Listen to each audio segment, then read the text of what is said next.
Good day mga kapaos IT students. I am Mark Paul F. Dugmokan and I am going to discuss the discrete mathematics for IT.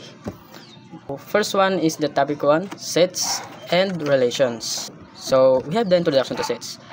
A set is a collection of distinct and well-defined objects, which can be anything from numbers, letters, elements, or even other sets. Sets are fundamentals in mathematics and are denoted by curly braces. So when we say sets, it is a collection of objects that we called elements or members of a set.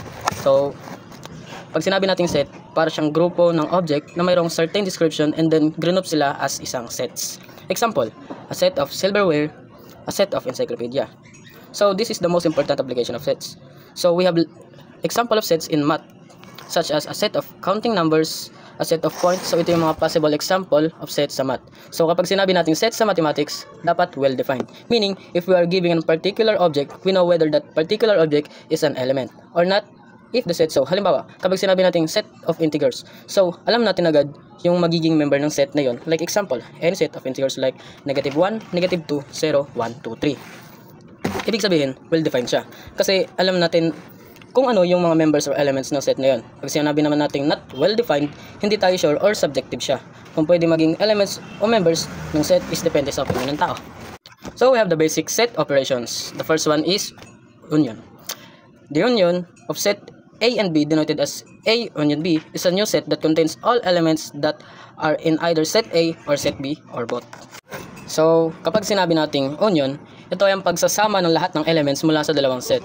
So halimbawa, ang set A natin ay 1, 2, 3. At set B naman natin ay 3, 4, 5. So, i-combine lang natin ang element sa set A and B, which is set A union B equals braces 1, 2, 3, 4, 5. So, the next one is intersection.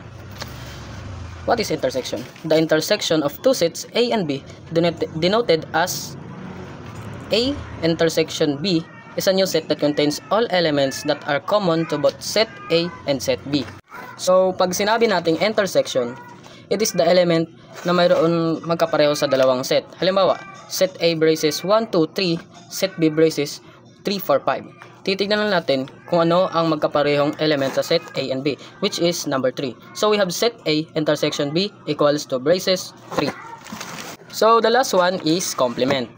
The complement of a set A, denoted as A complement, is the set of all elements that are not in set A but are in the universal set, the set that contains all possible elements under consideration.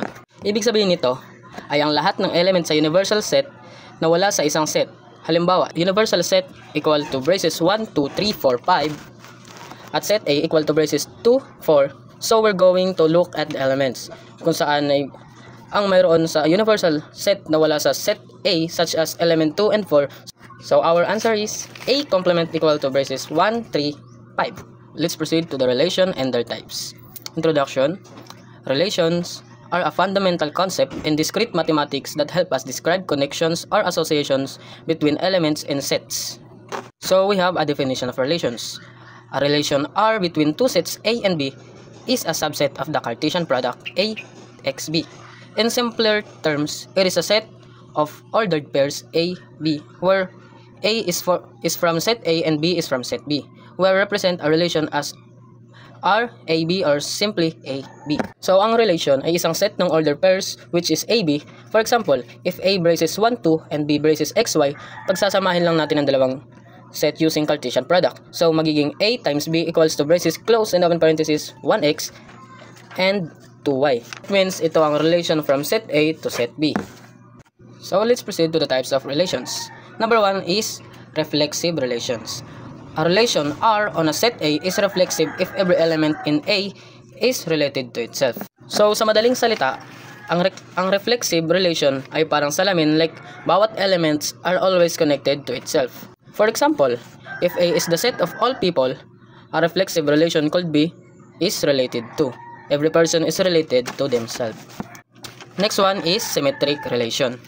A relation R on a set A is symmetric if for every AB in R, there exists BA in R. So, pag symmetric, dapat kung ang set A ay may relation sa set B, also the set B is may relation din sa set A. So, dapat konektado sila.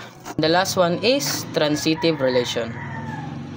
Transitive relation is a relation R on a set A is transitive if for every AB and BC in R, there exists AC in R. So, intransitive dapat, ang element ng bawat set ay magkakakonektado.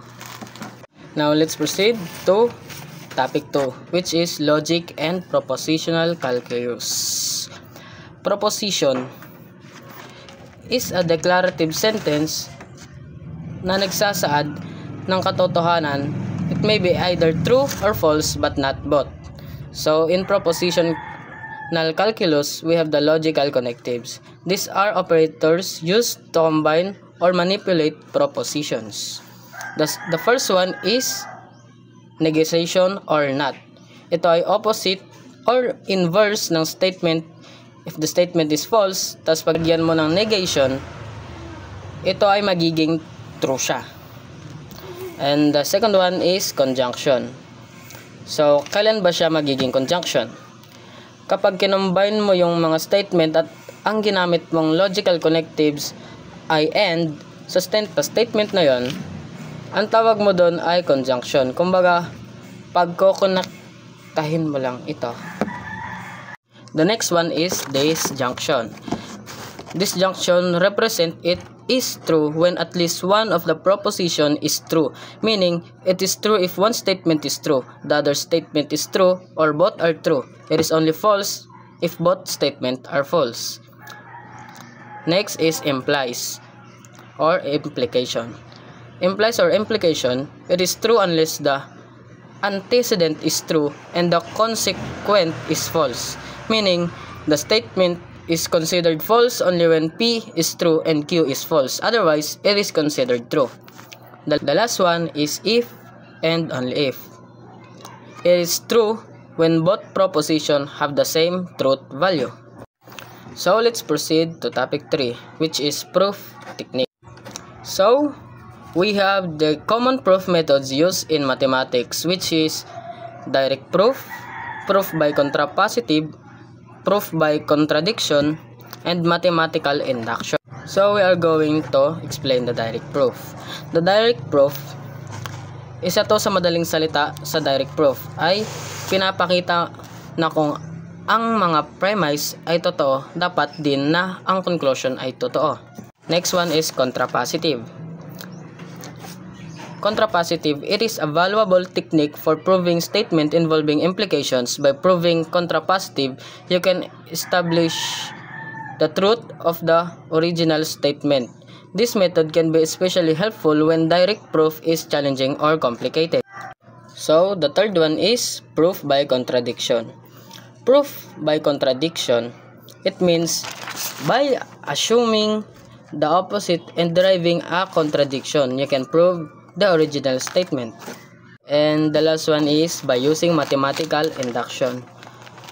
In mathematical induction, you can prove statement true for all natural numbers, creating a chain of implications that establish the result. Then, let's proceed to our topic 4, the last topic. The topic 4 is counting and combinatorics. The first one is multiplication. The multiplication rule helps us count the numbers of possible combinations by multiplying the number of options for each task. The second one is addition. If there are more ways to perform task A and no ways to perform task B, and this task mutually exclusive, can it be done at the same time? When there are more plus no ways to perform either task A or B, the additional rule helps us count the number of possible options by adding the number of ways to perform each task, as long as the tasks are mutually exclusive. Third one is permutation. Permutation meaning is an arrangement of object in a specific order. The order matters and each object can only be used once. Last one is combination. A combination example is a selection of object without regard to order. The order doesn't matter